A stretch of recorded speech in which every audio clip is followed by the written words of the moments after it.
and girls of color.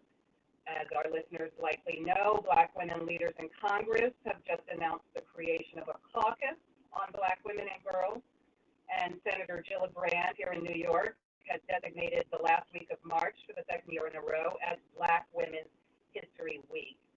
We also are welcoming the announcement by the Novo Foundation of $90 million in funding for advocacy centered on women and girls of color. So it's a very special time. And the African American Policy Forum and the Center for Intersectionality and Social Policy Studies at Columbia, along with our partner in today's event, the Institute for Women's Policy Research, are honored to contribute to this growing awareness of the intersectional challenges facing women and girls of color. Her Dream Deferred, which was conceived of in close partnership with the Institute for Women's Policy Research and the Transformative Justice Coalition, represents an effort to uplift some of the most pressing barriers to equality, with an aim towards filling the information gap that still seems to exist about the experiences of Black women and girls. We want to extend a heartfelt thank you to our partners, the IWPR, the Transformative Justice, the YWCA, the National Organization for Women, the American Association of University Women, V-Day, Girls Justice League, Black Lives Matter LA, Fairness and Accuracy in Reporting, Black Women's Blueprint, End Rape on Campus, Planned Parenthood, the Girls Justice League, and a range of other racial and gender justice leaders. Today's conversation, race and gender.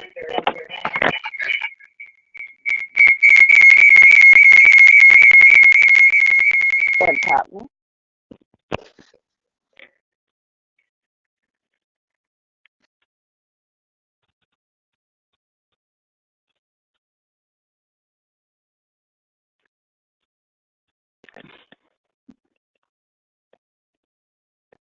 My apologies. I just heard a screeching noise, which I hope you all did not hear. I'm going to continue. Today's conversation, again, is Race and Gender Below the Mason-Dixon, Advancing the Status of Black Women in the South. The Mason-Dixon line, of course, has long represented...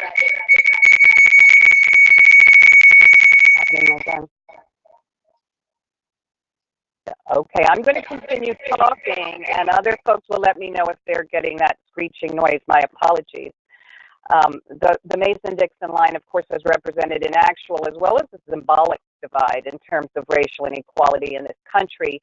At the same time, some of our ideas about the South and the role of women in the South need waking up. Black Southern women have consistently, for example, led in voter participation and civic engagement. And yet at the same time, the racist violence faced by Black Americans in the South persists, with, of course, the Charleston massacre as a painfully fresh reminder of how much work there is to do before we can say that the lives of Black people and Black women in the South truly matter. Today's conversation is part of an effort to ensure that when we are talking about racialized burdens in the South, that we are not erasing women and girls. As highlighted in the IWPR report on the status of women of color in the South, Black women are 2.5 times more likely to be murdered by men than are white women. And South Carolina, for example, is one of 7 southern states that has no statutes restricting gun possession for those convicted of misdemeanor domestic violence, sex, or stalking crimes, or those even who are subject to domestic violence protection orders. At the same time, women of color own businesses in the South at higher rates than they do in other regions in the country. So those contradictions and those opportunities are part of what we're going to dig into today. The conversation is going to feature 2 of the women behind the report, the IWPR president, Heidi Hartmann, and postdoctoral fellow, Chandra Childers. We're also going to hear from Gina Brown, from Jaribu Hill, from Charmaine Davis, and I'm going to introduce them fully and properly in just a moment. I want to encourage everyone to join the conversation that's going on social media. That's going to be going on throughout our conversation. You can use the hashtag WhyWeCan'tWait, and the hashtag HerDreamDeferred. And please remember to send us your questions, as there will be an opportunity for questions from listeners, and we're going to share some of those along with some of the social media response live on air throughout the program. So let's get to it, and let me introduce our esteemed panel. We will be hearing from Chandra Childers. She's a postdoctoral fellow at the Institute for Women's Policy Research. She completed her PhD in sociology at the University of Washington. We will hear from Dr. Heidi Hartmann. She's a MacArthur Fellow and the founder and president of the Institute for Women's Policy Research. We will hear from Charmaine Davis. She's state director for the Georgia chapter of 9 to 5. That's the National Association of Working Women. We'll hear from Gina Brown. She's an extraordinary advocate and activist and the Planning Council coordinator at the New Orleans Regional AIDS Planning Council. And finally, we'll hear from Jaribu Hill, the founder of the Mississippi Workers Center for Human Rights, which combats oppression related to housing, employment, and voter suppression.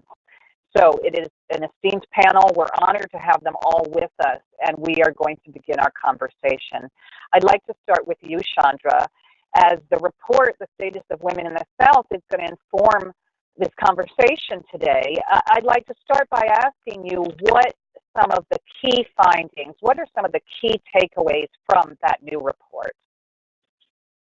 Okay, our report, The Status of Women in the South, we actually cover quite a few topic areas. So we cover things from political participation through violence and safety, reproductive rights. But what I wanted to focus on today are economic and poverty issues. So one of the first issues I wanted to bring up was the gender wage gap. So we know across the country, not just in the South, but across every state in the South as well as in the country, there's a gender wage gap. Women earn less than men. This gender wage gap, however, is larger in the southern states than it is in states outside the South. So in the South, women earn 79.5% of what men earn. This wage gap, it's actually declined since 1999. However, that decline is not because women have begun earning higher earnings relative to men. It's because men's earnings have declined. And so that's an issue of concern. Even though the gap is closing, it's for the wrong reason. Also in 2014, and I think this is a really important point, the gender wage gap cost working women in the southern states upward of $155 billion across all of the 14 states in our South report. So that's one of our key findings. Building on that finding, we also thought it was really important to not just look at the gender wage gap itself, but to look at that gap by race and ethnicity and sex. So looking at the earnings of men and women by race and ethnicity. And because the overall number of women's earnings relative to men includes men of color, which reduces the earnings overall, we compared women's earnings by race and ethnicity to white men's earnings. And what we found there was that white women earned 76% of white males' earnings. Black women earned just 60% across the South of white men's earnings.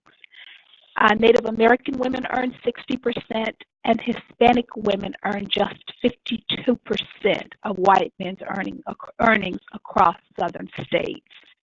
And while there are a number of reasons, some of which we will probably get into a little later on, these factors are amenable to policy intervention. These are things that we can address through social policy. And then finally, one last finding that I want to go over is poverty. Poverty rates are higher in the South than they are in states outside of the South. And if we look at poverty rates across the South for just women age 18 or older, so not including children or teenagers, we've got 1 in 6 women, 16.4% of women in the South live below the poverty line. And again, as before, we see huge differences by race and ethnicity. So for Black women, 1 in 4 Black women fall below the poverty line. 25.5% live in poverty. For Hispanic women, it's 23.4%. And for Native American women, it's 1 in 5 at 20% that live below the poverty line. And, one final point on that is those families who are most likely to live below poverty, whether we're talking about single-parent families or married couple families, it's families with children that are most likely in each of those categories to fall below the poverty line. And so those, I think, are some really important issues if we're going to begin to look at the overall well-being of women in the South, is really understanding. Thank you very much. She's still talking.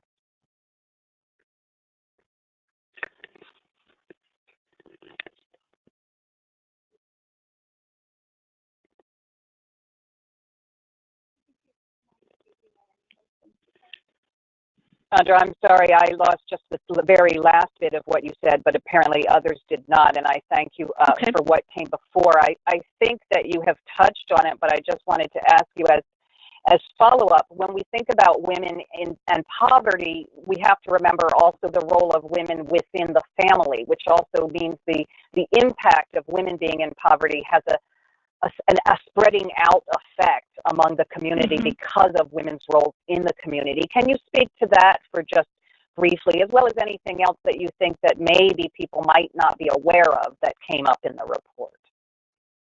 I'm sorry, can you clarify that question for me?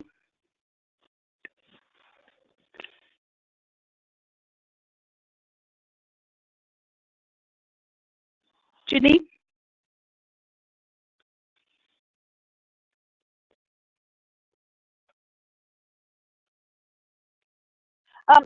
Only to say, and I'm sorry for the technical difficulties, that there is a special kind of replicating effect when Black women are poor because of women's role as breadwinners often in families. So when we consider the impact of poverty on Black women, it really is kind of a linchpin issue that has a larger impact, if you will, but outside that one woman's life. That's all I meant. Oh, yes, definitely. One of the things that when we talk about the poverty rate, one of the reasons the wage gap matters, one of the reasons poverty matters is because across the southern states, you've got a larger number of women who are breadwinners. And for us, breadwinners are women who either provide all of the income for their households or 40% or more of total household income. And those numbers differ across racial and ethnic groups. For example, among African American mothers, 80% are breadwinners in their families and households. 50% of Hispanic mothers are breadwinners within their households.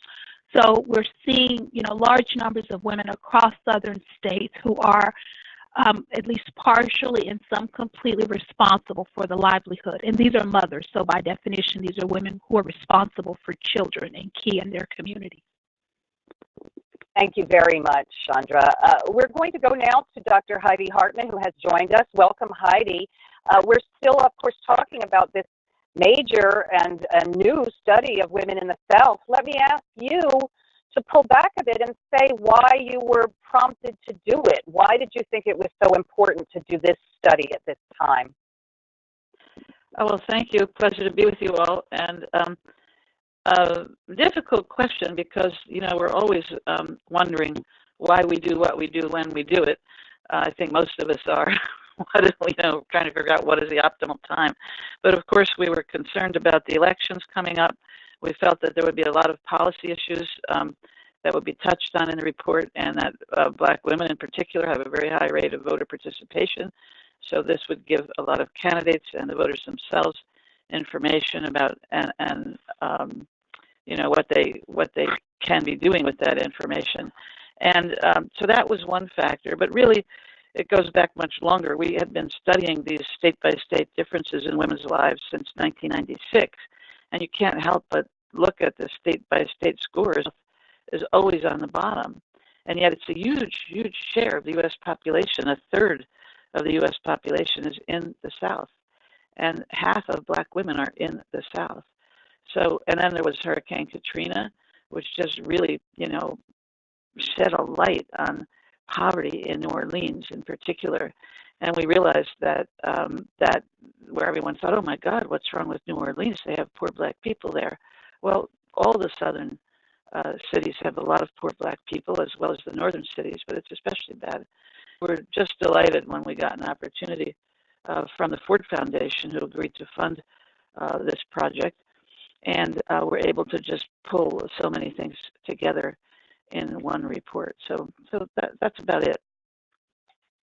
Well, and I imagine also that this report is filling a void, that there was not a tremendous amount of this particular kind of information that existed before. I'll ask for you to corroborate that, but also to tell us what, you've been marking these issues, women's economic status, for a long time now. What were some of the most salient findings of the report for you? Well, I am an economist, and I'm glad that Chandra, we're getting an echo all of a sudden. I am an economist, and I'm glad that Chandra covered all that, because what struck out for me was the political issues.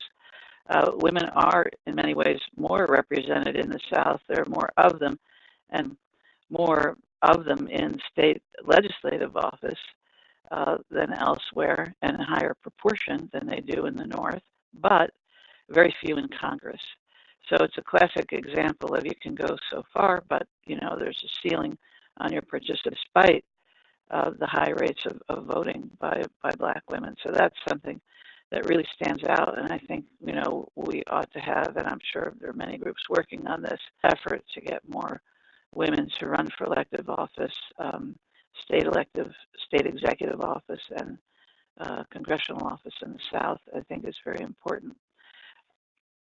That was certainly one. I think another is something you introduced the session with, the very high rates of violence against women, and I think you mentioned South Carolina, and that happens to be the state with the highest gun owner. And so there's a really close connection between lax gun laws, or a lot of gun ownership, and deaths. There can be violence against women, but the killing comes from the guns, and connection also that comes out of this report.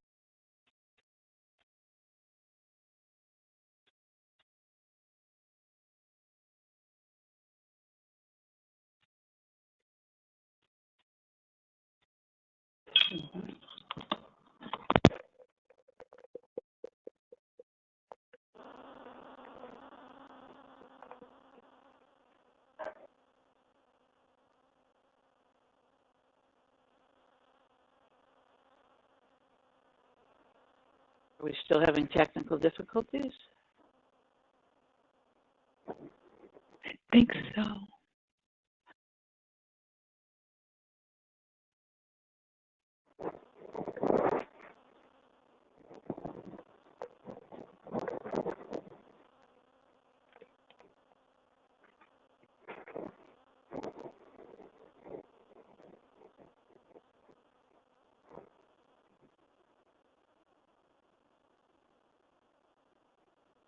I don't know if webinar participants can hear anything, but it's a shame to let the silence out there when there are technical difficulties for some.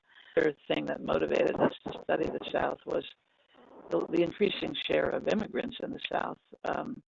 That's a definite increase in diversity in the South, and very important. And one of the things we noticed, for example, is that the wage gap between white men is very, very large in Texas, and the wage gap between black women and white men is the largest in Louisiana.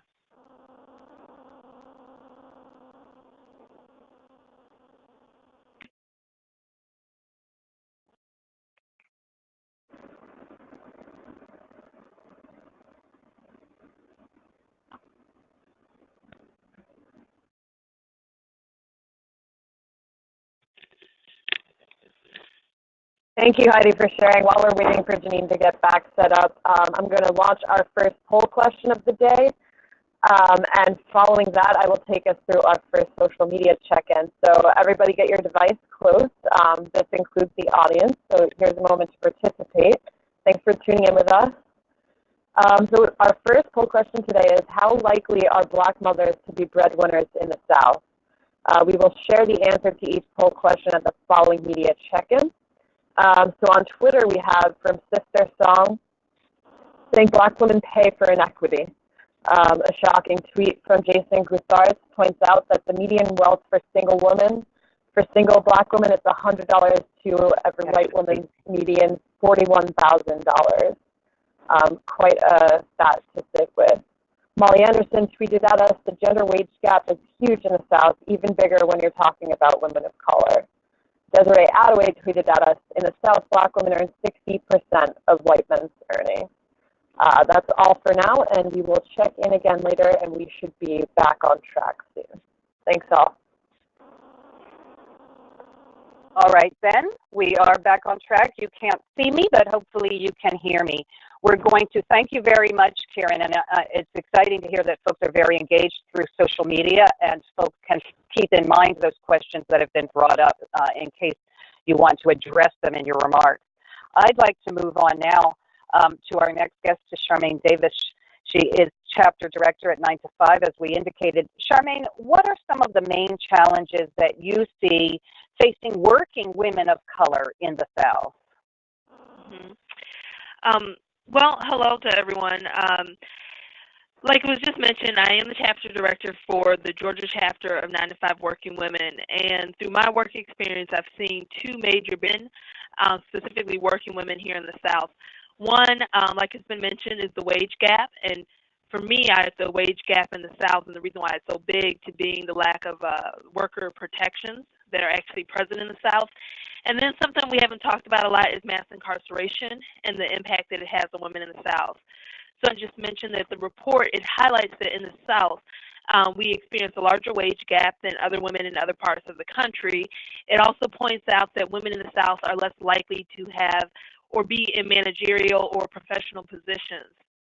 And so through my work, I believe that it's the lack of worker protections that we have in the South.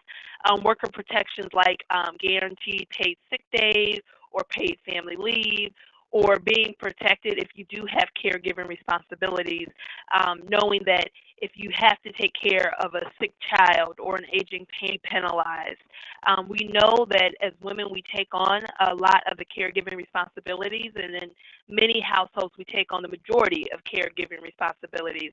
So without those worker protections that guarantee that we won't be fired or won't be written up or we won't face some type of punitive action if we've given responsibilities and need to care for our families, it really does decrease the likelihood that we're going to move up or advance in our careers. I've worked with so many women through my organizing experience who have been fired within their first 90 days simply because their child became ill during that probationary period at work. And because you don't have any labor or worker protections that keep women from being fired and penalized, you're going to continue to see the wage gap exist because it's our ability to advance in our careers and to stay in the positions that we're in and move up. So that's one thing, is the wage gap and lack of worker protections in the South. This restoration. And I know a lot of times when I bring that up, many people don't see mass incarceration as a woman's issue. But I do want to point out that in the state of Georgia specifically, Georgia incarcerates more women than countries like Iraq, Cuba, and El Salvador. In El Salvador, abortion is illegal, and many times women are incarcerated for simply having miscarriages. But in spite of that fact, Georgia still out-incarcerates a country like El Salvador. Women are the fastest growing prison population, specifically Black and Latina women.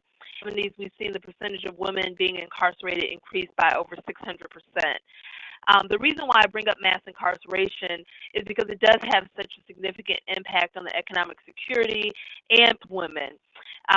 The reason why I say that or make that statement is because when a woman is incarcerated, of course, that woman can't vote while they're incarcerated. They don't have the ability. They're incarcerated. They obviously aren't being strong lobbyists going down to their state capital because they're incarcerated at the time. So it affects their ability to exercise real political power.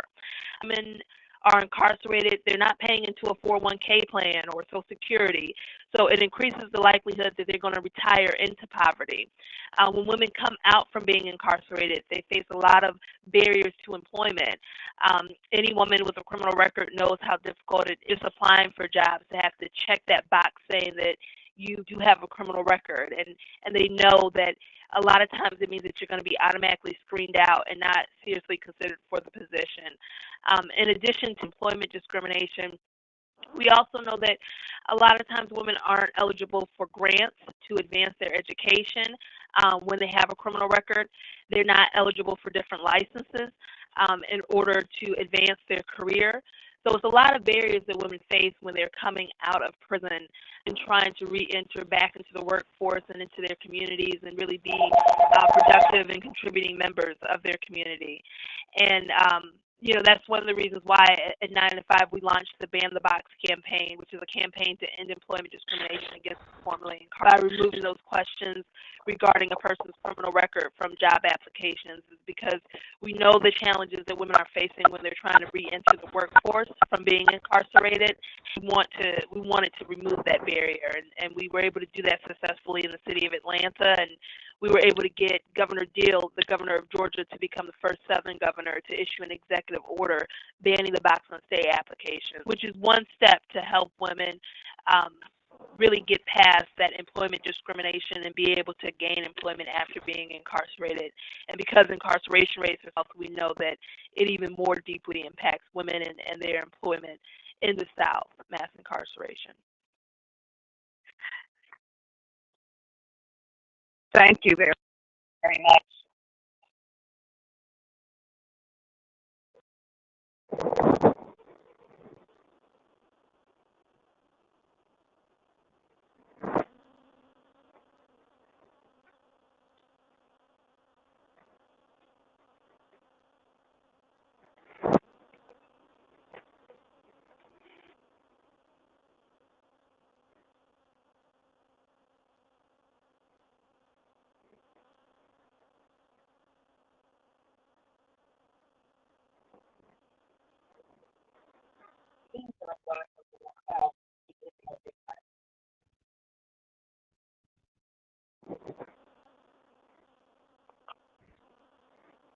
All right. We are moving now into the reality that not all Black women in the South are similarly situated, of course, which we're aware of, because, of course, we're not asking for one-size-fits-all policy interventions. Women of color are in different places and different spaces and facing different challenges. So I want to move on now to Gina Brown and ask you, Gina Brown, to join us and talk about what it means for a Black woman in the South to be living with HIV. How does that status interact with other aspects of women's lives, like work and like family? Gina Brown. Hi, thank you for having me. HIV in the South, especially for Black women, has really changed. In the beginning, we didn't see a lot of cases of Black women being diagnosed with HIV. And then all of a sudden in the 90s, that changed. Now, Black women in the South are really bearing the brunt of that epidemic. And we know that it all ties into everything everybody's been talking about, the socioeconomic things, lack of education, poverty, violence against women, mass incarceration. They all play a part in HIV in the South. In Baton Rouge, Louisiana, which is ranked #1 for new HIV case rate, women account for almost 40% of their epidemic. And nationwide, their percentage is only like 27% for women. For Black women, nationwide, it's 67% of all women who are living with HIV are Black women. In the South, that number is even higher. What we're seeing a lot in the South, women are coming in late-stage diagnosis, meaning they're coming in with an AIDS diagnosis. And you have to ask yourself, why aren't women getting tested? If you think about criminalization, that's the #1 reason a lot of women don't get tested. Because they know that if they get tested and someone says, and they find out they're positive, and someone says they had sex with them without disclosing, they can go to jail. Also, the stigma is extremely high in the South. Sex is taboo for some reason down in the Bible Belt. I don't understand it, but that's how it is. And I think that when you think about the economic situation of women with HIV, most of the clients we see that come through our HIV AIDS service organizations here in New Orleans are living on either disability or very, very low income. So they're all in poverty. Most are mothers, grandmothers, aunts, sisters, cousins.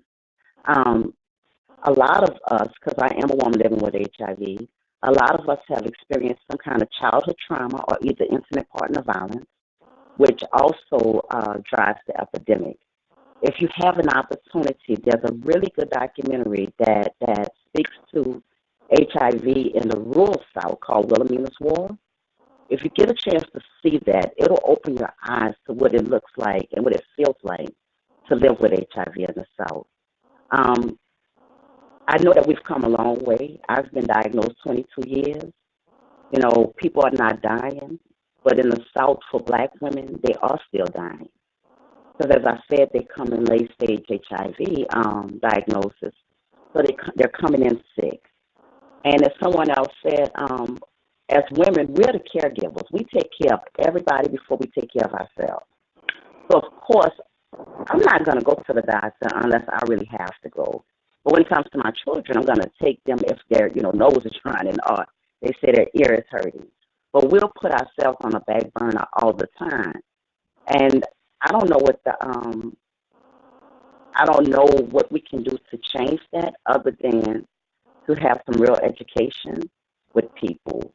You know that only 50% of Black women have been tested for HIV? Only 50%. And if you look at how many are sexually active, we know it's more than 50%. We like to think that HIV happens to other people. But if you're Black, you have almost an 18 times likely to get HIV as a white woman. So that should be enough to make you pause and think that I need to get tested. I need to know my status. Louisiana, we incarcerate more people than anybody in any other state. And we're not a big state. I'm talking per capita. And a lot of times people come out of prison and they come back into the community. And as a woman, we all want to be with somebody. We all want to be loved. We all want to be, held and adored. So it's not just that Black women are stupid. That's why we're getting HIV in the South. We're getting HIV in the South because, number one, we're not educated. And number two, we don't think it can happen to us. Thank you very, very much, Gina Brown. And I think your remarks actually show us very clearly how you can't just have a conversation about program or policy without understanding and learning about the actual lived experience of people. Because one of the contradictions that the IWPR report talks about is Southern women in general are more likely than women in other regions to receive preventive care on certain things, including HIV testing. But at the same time, they have high likelihoods of death from heart disease, from breast cancer, and they're more likely to have diabetes or AIDS. Well, that doesn't make sense on paper, but listening to you, Gina Brown, talk about the choices, the decisions, the exigencies, the challenges that these women are actually living through, we can actually jive those two data points, and it doesn't seem like a controversy. It seems like just something that you have to dig down to the bottom of to understand. And I thank you very much for that. I'll just ask you, Gina, if you had anything else that you wanted to make clear in terms of the work that you do working with women that maybe people don't know. I think you've done a brilliant job, but if there's anything that you wanted to add at this point that maybe folks don't know about Black women and HIV/AIDS. Well, before I make that point, I just wanted to say, yes, we do give preventive care. But you have to remember that the South did not expand Medicaid. So a lot of Black women in the South still do not have health care coverage. So you can't get the care if you don't have the coverage. And another thing that I want people to understand about HIV and Black women in the South is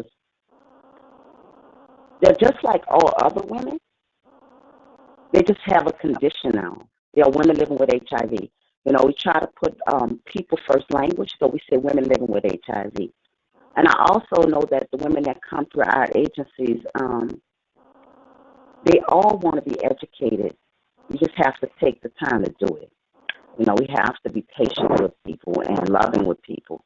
and it'll get done. Thank you so much. I'd like to move on now to Jaribu Hill. Thank you, Jaribu Hill, for joining us today. Your work with the Mississippi Workers Center for Human Rights is right at the intersection of the many ways that Black women in the South are impacted by race, class, and gender. I wonder, can you tell us about some of the most pressing issues today affecting Black women workers in, for example, the Mississippi Delta? Yes, and I think that you hit it even in the question, that there is a problem many times when the analysis is done, the issue of class is left out. And of course, that forms a certain assumption that all women of color are situated in the same way, and certainly we know that that is not true. So it's important really to link race, class, and gender, and to see the intersectionality of the types of wounds that people have because of these various forms of exclusion and discrimination. Where you're going to find women locked out on the basis of race and class, you're also going to find them living in the worst housing. You're going to find that they use the emergency room for their health care needs because they have either poor health care packages or no health care packages at all. And we know of retail outfits where the workers who work for these giant retail companies cannot even afford the health care package. And so you add, there is no system-wide attention paid to child care. So many women who have children who still need child care, who still need babysitters or child care facilities so that they can work, are not able to go to work because there are no facilities. And the ones that they do have are more and more people are being priced out of health care, out of child care, because of the overwhelming problem with getting user-friendly and economic-friendly child care and health care. We also note that the abiding race discrimination that Black women in particular experience has to be son of, if not the major obstacle. We represented Black women in the largest company in the state of Mississippi a few years ago, and they had a rating system where white men were labeled 1, Black men were labeled 2, white women labeled 3, and Black women were labeled 4. And I think that sums up the issue concerning the status of Black women. That is the status that is perceived, the status of inferiority, the status of being expendable and being someone that you can throw away. And I think that's what's happened throughout, both in terms of our social justice rights work.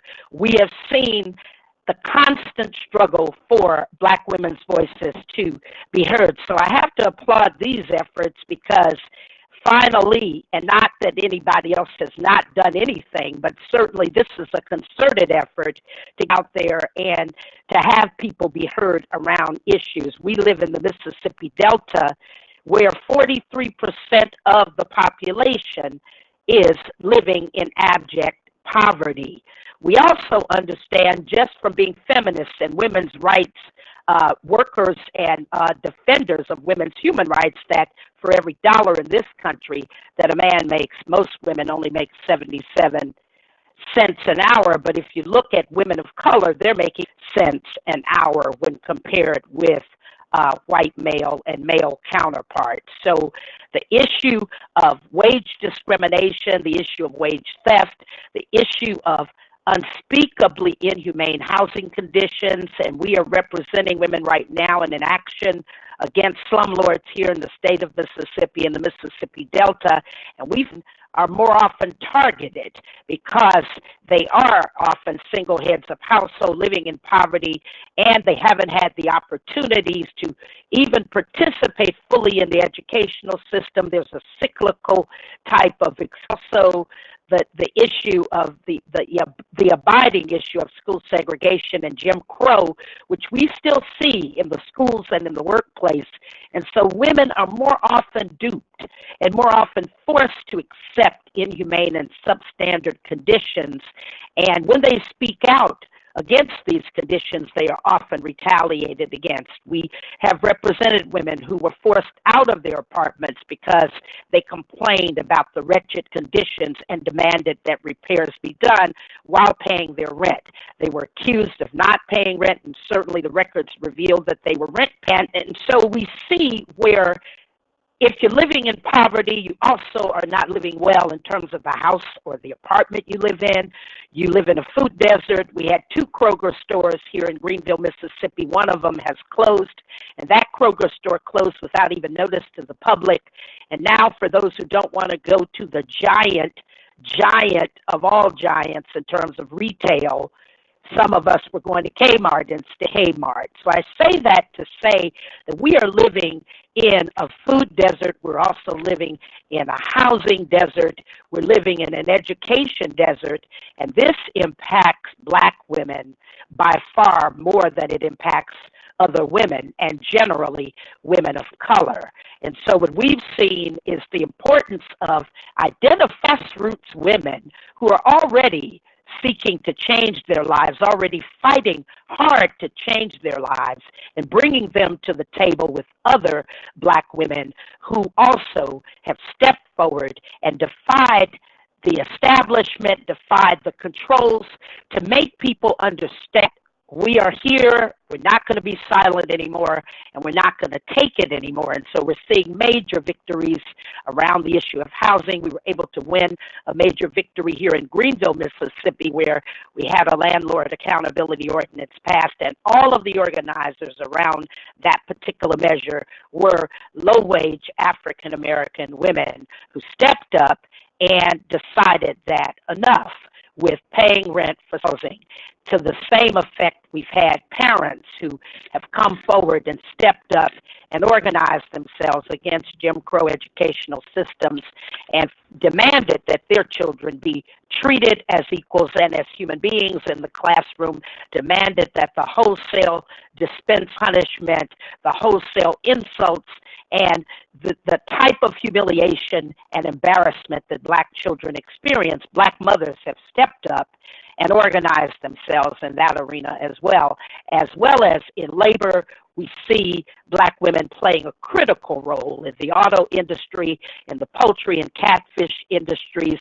We see Black women leadership in the labor movement, both in terms of organized labor as well as labor yet to them. We work for the most part with the 95% in our state who are not privileged to be in unions at this point, and you do see a stark difference between the way women are treated at work, particularly Black women and women of color who are victims of all manner of sexual harassment and all manner of abuse and humiliation just to bring home a paycheck. And when they refuse to accept these forms of mistreatment, when they refuse to accept the human rights abuse heaped up on them every day at work, we find that the number one cause of Equal Employment Opportunity Commission charges now becomes retaliation. And that's what EEOC recently reported, that they are seeing more claims of retaliation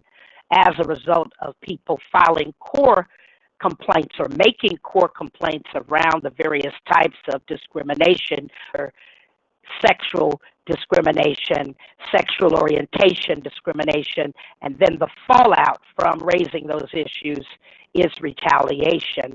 And we're seeing it more and more in workplaces across the Deep South, the aftermath of chattel slavery and the aftermath of what I've called the auction block enterprise. We still see the signs and remnants of slavery. Although people are forced to pay meager wages now, we still see the culture of slavery and the culture of the slavocracy, and very, very vulnerable workers are treated, and I count in that group as being in the majority of those who are vulnerable Black women workers.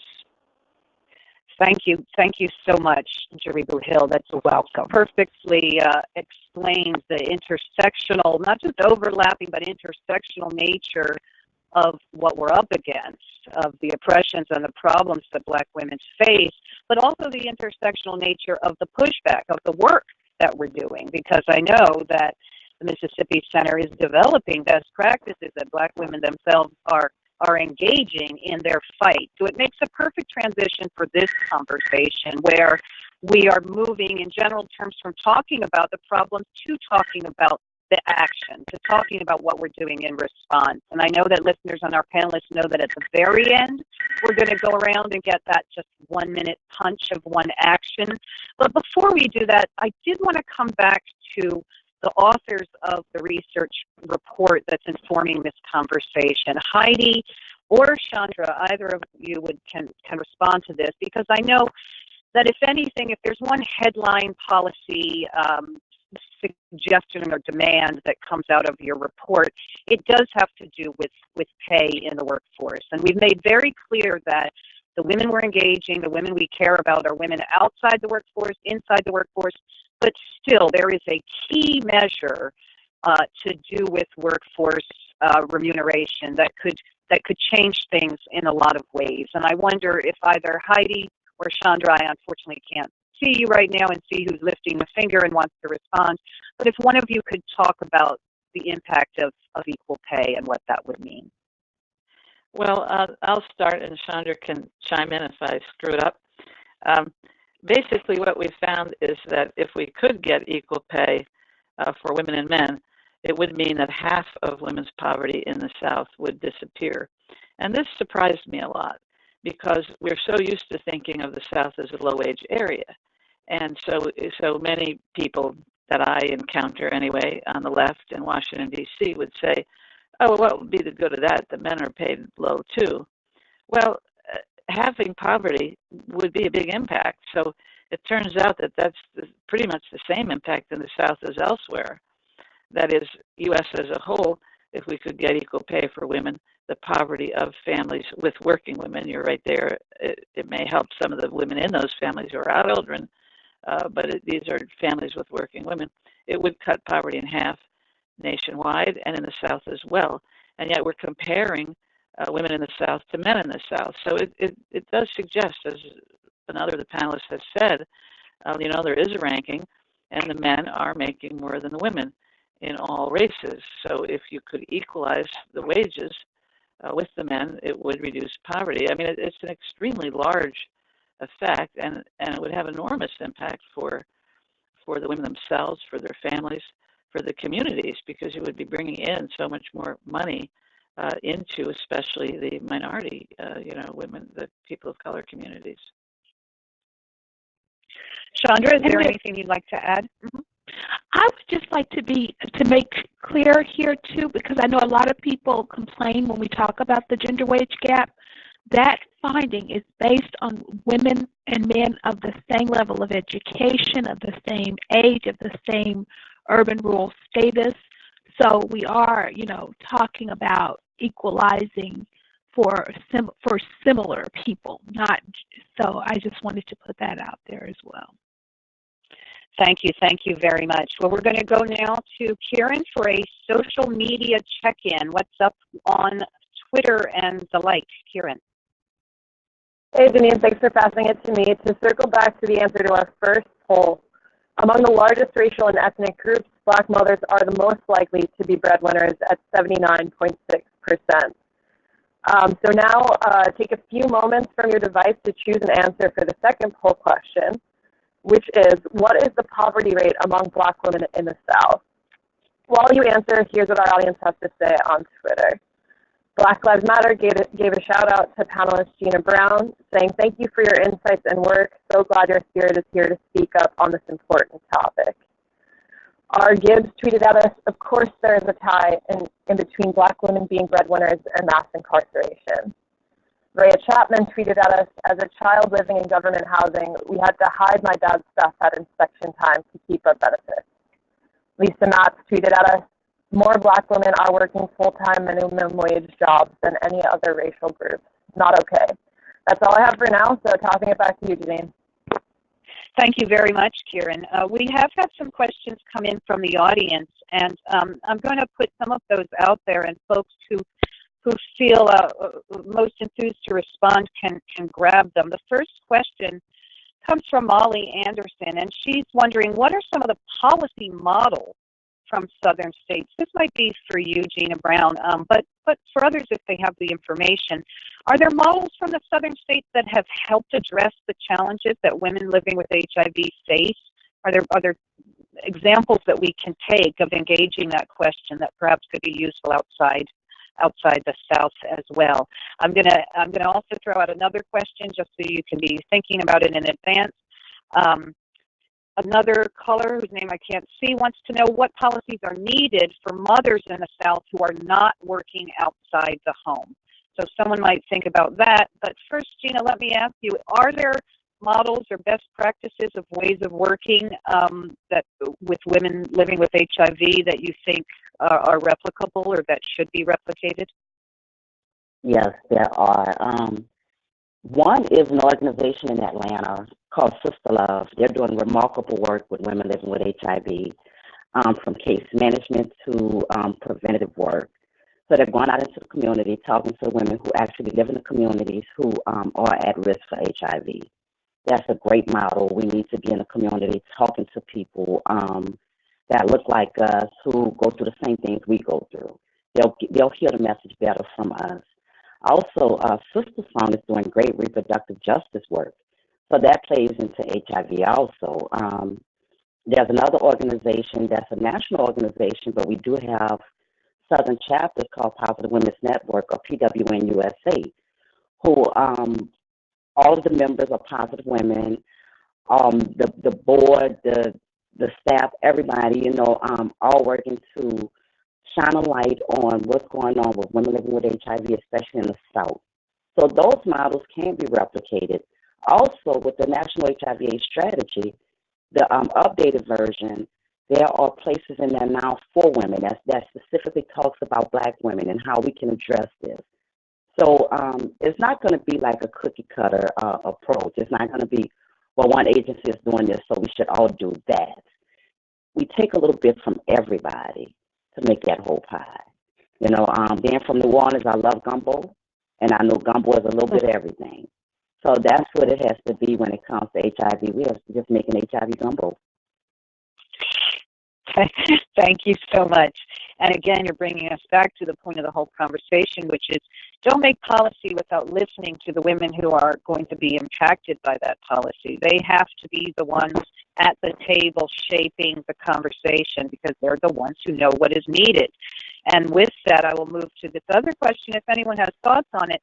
Policies for mothers in the South who don't work outside the home. Are there particular issues that they are facing that maybe where interventions might be possible? If anyone has any thoughts on that, I'd be happy to hear it. Well, two things came to mind for me. One, just, for those who are not working outside of the home, it made me think of like child care workers and home health care workers. I think one of the things that we've really attempted to do at 9 to 5 is change the way that we think about that work. Historically, that work has been devalued, and it's because many times that home has been done by women, specifically women of color. So changing the way that we think about that work and making it a priority to really value the work that has been historically done by people of color and women of color. I always like to raise that point because I think that can bridge the gap. I use the example that we're willing to pay more for someone to take care of our car than we're willing to pay for someone to take care of our child or our elderly parent. So just that whole devaluing of the work that has been historically done by women is a huge thing, and I think that ought to be really intentional about changing the narrative when it comes to work done inside of the home, like domestic work and child care and home health care workers. So that's one thing, people who are working inside of the home in that way. But then those who are, stay-at-home parents, heard a lot through focus groups that we've had at 9 to 5, where we brought together mothers who were either currently receiving assistance or had at one point in their lives received assistance, and they just talked about how difficult it is and the level of disrespect that they're trying to obtain assistance, just the different obstacles, how nothing seems to be coordinated, where if you start making more money on your job, then you're cut off of benefits. for child care assistance, and nothing is really coordinated, and just how difficult to propagate. So I think that having a more coordinated system that's easier for women to navigate when they are working just exclusively inside of the home would be a good first step. I'd like to also comment on that question and quickly circle back to Gina's point regarding Black women who are diagnosed with HIV and those who are undiagnosed because they haven't been tested. We also have to deal with public awareness because there's still such a tremendous stigma surrounding the illness itself. There's homophobia. There are all kinds of phobias about comes from, and really, why? Who cares where it comes from? We have an epidemic that's not being addressed because it's perceived that certain people get it. Anybody can get AIDS, and we need and remove the stigma. But I also think that in terms of women who work in the home as housewives, and I know that term is just but that's what people are called a lot, hopefully not too much anymore, like when flight attendants were called stewardess, are perceived to be housewives or women working in the home without jobs or women who don't work because they don't work outside the home. We also have to address the issue of the continuing widespread sexism and patriarchy that causes women to be viewed as second-class citizens, and that's more than a cliche. When you see it playing out in terms of domestic violence, many women would leave, but they are economically tied to their abusers if they have no employment, and so it speaks also to full employment for all and not having employment tied to race, gender, and class, but giving everyone an opportunity to be gainfully employed so they can be free in case they move themselves from abuse and humiliation in the home. Thank you so much. It's impossible to get away from the interconnection among all of these issues. They come together and have to be addressed together, and it leads in a little way to another of our audience questions, which was, can we talk about how some social service systems contribute to the criminalization of women for crimes of poverty?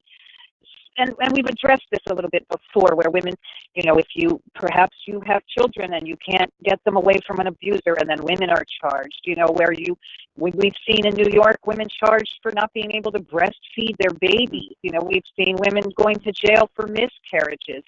All of this is connected up with class and economic status, but also with racism. And I wonder if anyone would like to begin to address or to talk about the criminalization of women for crimes of poverty. What does that mean? And that is a real phenomenon that we're discussing. Well, one issue that I'm aware of is the public housing, where there are a lot of ordinances that have been passed in different cities that if there's any arrest at any public housing unit, you are evicted. And this naturally will will push the woman and her children out of the unit. The arrest might be for something having nothing to do with them, but it will impact them. That's I think it's Florida maybe, where when you do apply for assistance, you're fingerprinted. What is with that? There's just so many instances of sheer, I don't know what to call it. I'd call it stupidity, but it appears to be more willful than that. Absolutely. And just to add to that, we've seen instances where a family will have teenagers go to a prom, and one of the kids gets into a fight at the housing complex, and the mother is evicted for something that happened off site. So there is a need for many more advocates and attorneys who would defend people against these human rights and civil rights abuses. But we find a lot of times, and I'm in that profession, I am an attorney, I find that a lot of times because we don't have enough of a cadre of people's lawyers who will take on these issues, there are so many things that have gotten by. You walk up to a convenience store and they have signs out saying no hoodies allowed. You have to do clear backpacks so they can see everything in your backpack because they've already determined that you're a thief. So these types of stigmatizing effects that are not only women experience, but their children experience as well, just because they're poor, and many times because they are not white and they're not privileged. We have to address it, and we have to really do bold things to address it. We got to have many more convocation type events where people can be heard and where they can petition their government bodies and their legislators, lawmakers, to be more accountable to their needs. Well, Jaribu, I can't resist following up with you on that. While we're talking about the importance of education and illumination of these things that people don't know, I know that the Mississippi Project at CUNY's Law School sends students to work with legal services and civil rights organizations in Mississippi and Louisiana every winter break. And I wonder, how important do you think those connections are between folks in the South and outside the South, between law students, for example, and people who are struggling for their rights? Those connections seem to be part of what your project is about. Oh, yes, and I'm so glad you mentioned it, because that is my law school, and I can't believe how old I am, because I started that program with a couple of colleagues when I was a law student, and the Mississippi Project has been going now for over 20 years. We've been in full swing every winter break. We get at least 6 to 10 students that come to our office and others that go to other organizations, including the Sentencing Project in New Orleans and ACLU in Jackson. There have been a number of places where these young people have been deployed. It is very important. First of all, they're getting a taste right now of what is needed in the legal profession and what's missing in the legal profession in terms of bold, courageous advocacy. And you couple that with some skills, you've got a power base of young people who are ready when they come out of law school to do some serious damage. I've had young people come and help me write a brief. They've helped me do motion practice. They've assisted me with research, and we have been over the top in terms of being able to do incredible things here, because we have to rely a lot on free help. We have to rely a lot on students who come, both in terms of our winter program and our summer program. We have to rely on, and it's important that young people who are embarking on these professions, that they have a place to come where they can have a training ground, a proving ground. And that's the way it was back in the day. Many lawyers who were cutting their teeth back in the civil rights era in Mississippi, the Magnolia Bar, which is the black bar, was founded by 3 lawyers who were the only 3 black lawyers who were practicing in 1955, around the time when Emmett Till was killed and around the time when 2 or 3 other major civil rights leaders, Lamar Smith and George Lee, were murdered by the Klan. So we see the real need for students to come this way, not just to go to the places where it might be, you might perceive it to be a little bit safer, because I would argue with you there's no place safe until we get justice. I don't care where you go. You can go to LA and say you want to practice in Hollywood.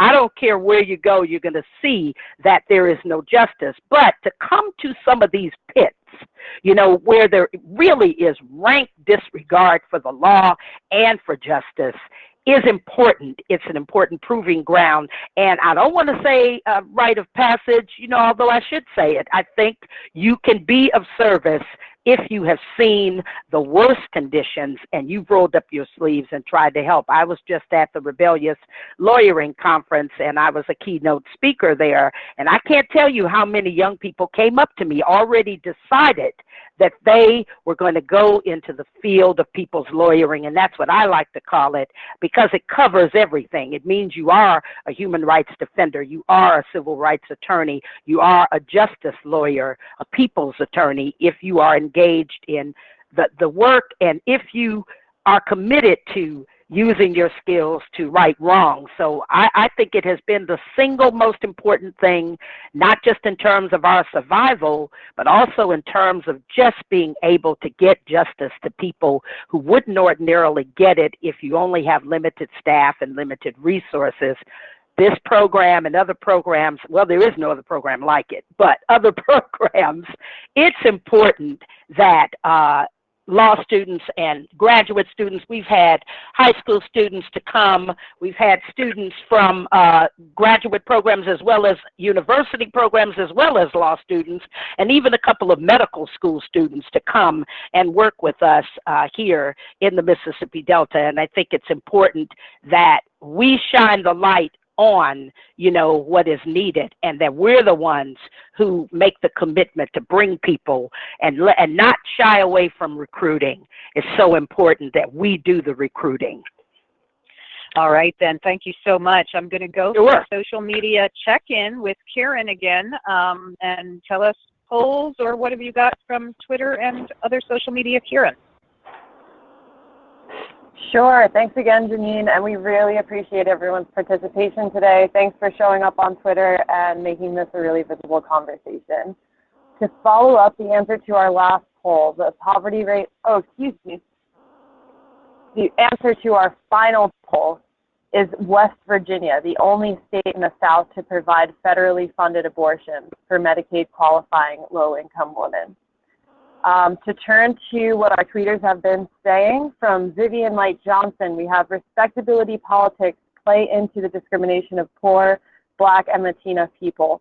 R. Gibbs tweeted at Jaribu Hill, our panelist today. Jaribu Hill has given me life on this webinar. Speak. We need to remove the stigma. Desiree Attaway tweeted at us, Black women have to be at the table as policy is being shaped. Miles Morales tweeted at us, when it comes to finding answers and shaping policy for women living with HIV/AIDS, we need a gumbo approach, all in. Miss Black, Illinois, U.S. said, wow, we will pay more for car care than child care. All right, I will bring this back to you, Janine. Thank you. Thank you very much, and you're showing that people are hearing what you're saying. People are hearing this panel, and they are taking it home. Well, we are taking it home in our final half hour of this conversation, where we are continuing to talk about actions, about moving forward. So we are now, get ready, because I'm going to go through the panel and ask you for questions about the next steps, about how policy might need to be refined to address particular issues facing women and girls of color in the South. Now, if you want to use that to talk about what we might demand or ask of this new caucus, feel free to use it that way. I would add, let me interject my own note, that I am thrilled, of course, that we have a congressional caucus now for Black women and girls. It does indicate an unusual opportunity. I'm also mindful, with zero disrespect intended, that this caucus comes years after the caucus dedicated to carbonated beverages and the one to cranberries. So let's be real. This moment is only going to be what we make of it. You know, we're not going to get what we don't fight for. And I think what we're talking about today is that one of the things that we're fighting for is the widest and most inclusive understanding of what women of color's experience looks like. Because what we don't want is a policy prescription that represents a narrow vision that claims to help us all and actually leaves many of us behind.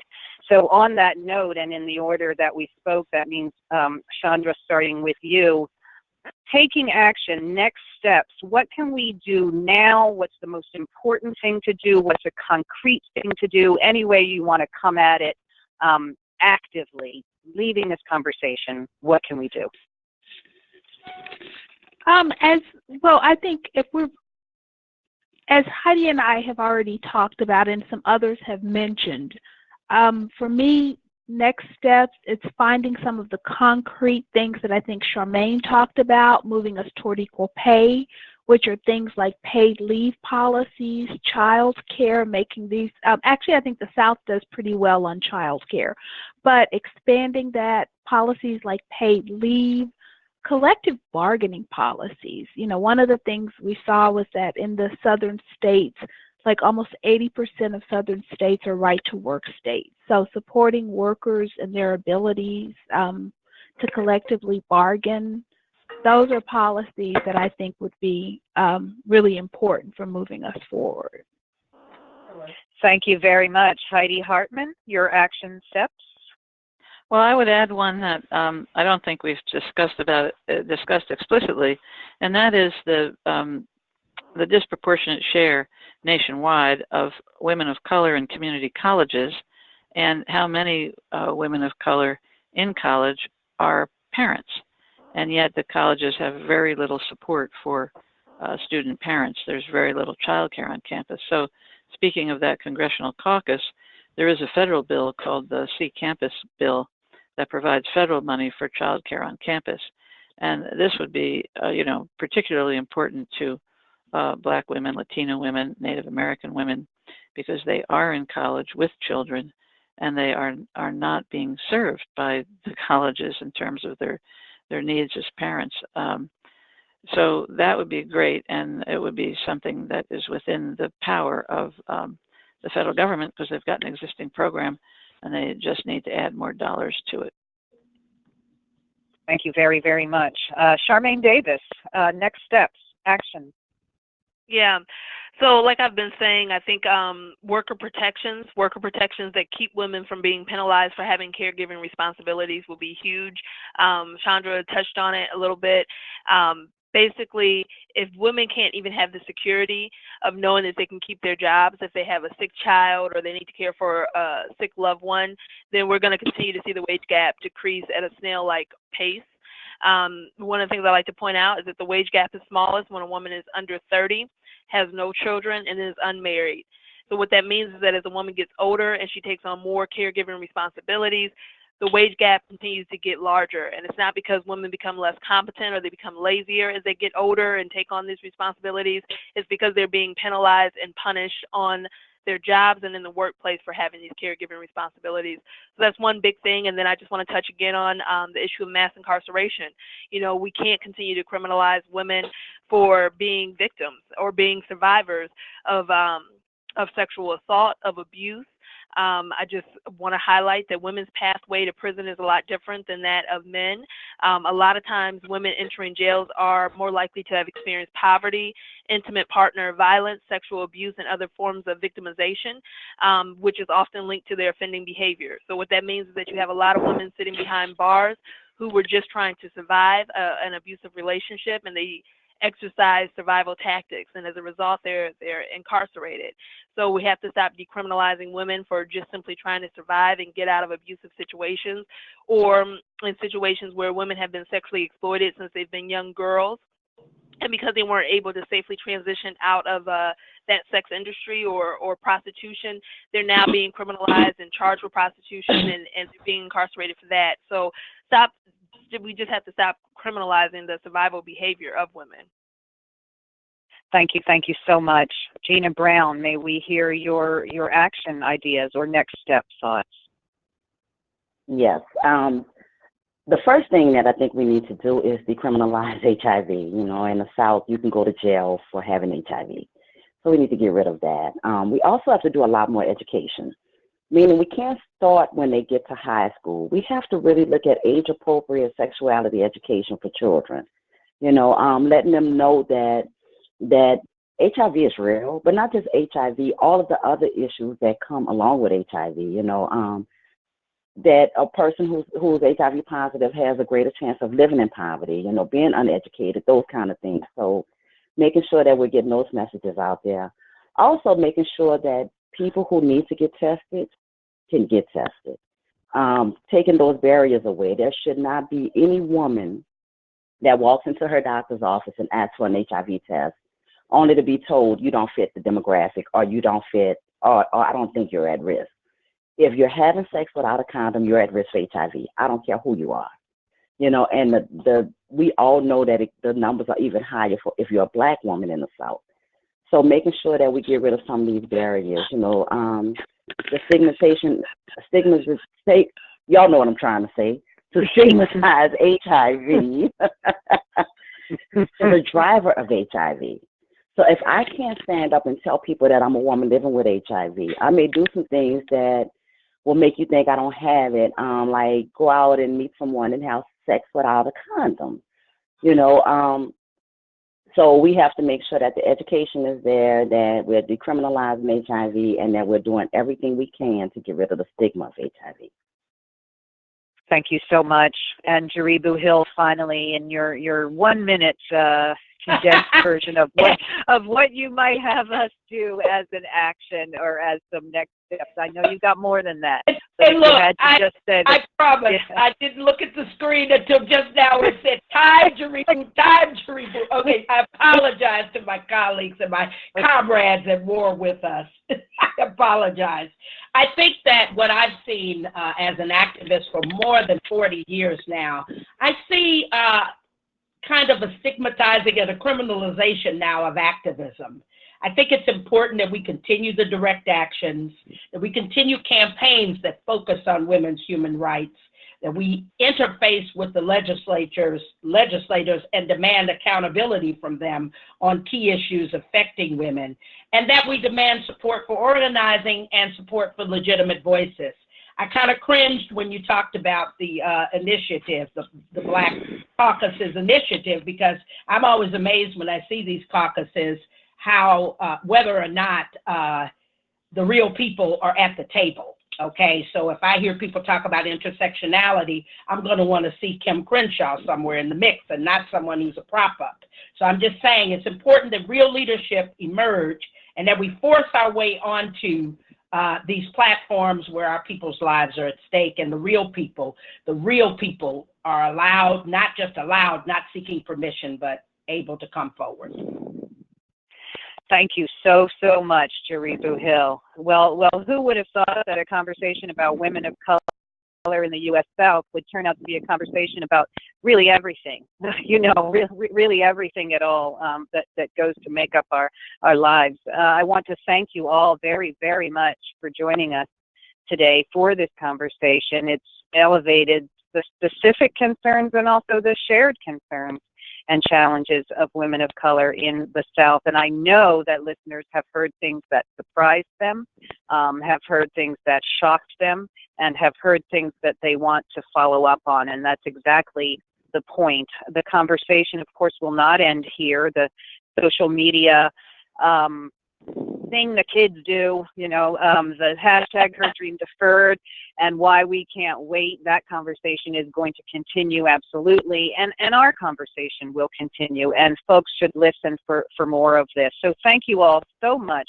Chandra Childers, Heidi Hartmann, Charmaine Davis, Gina Brown, and Jaribu Hill for joining us today. We can't thank you enough for this conversation. For our audience, we hope that you will please tune into the rest of this Her Dream Deferred Week's events. The conversation tomorrow is titled Unspeakable Truth, the Reality of Sexual Assault at HBCUs. That's going to feature Jamila Lamu, Farah Tanis, and current HBCU student Sinclair Butler for a very much needed discussion of an often erased and painful reality. For the final event in this amazing week series, Friday's webinar, it will be Neglected at Home After Serving Abroad, the story of Black women veterans. Once again, an arena of Black women's experience that is rarely illuminated, that we know very little about from public conversation, and yet we cannot talk about policies advancing the status, elevating the status of Black women and girls if we're not meeting Black women and girls where they live. So folks should read about those events and register for those events at the website aapf.org. Well, we hope to continue to engage you this week and beyond. We're always here at Policy Forum promoting these frameworks that address a vision of racial justice that embraces these intersections of race, gender, class, and other barriers. The kind of conversation we have today, we don't ever want to have a conversation that's less rich, that's less complex, that's less real than the conversation we had today. If anyone listening wants to work with us to plan a town hall hearing on women and girls of color in your community, or you have other ideas for ways that you can collaborate with the Policy Forum, do not hesitate to email us, info@aapf.org. So thank you once again to our amazing panelists and our partners, and a huge thank you to our wonderful audience and supporters. We very much appreciate your commitment to the lives of women and girls of color. And together, we will continue working to bring those experiences, those needs, those challenges into the warmth and the light of our public concern. Thank you all so much for joining us on this call today. Thank you. Thank you. Thank you.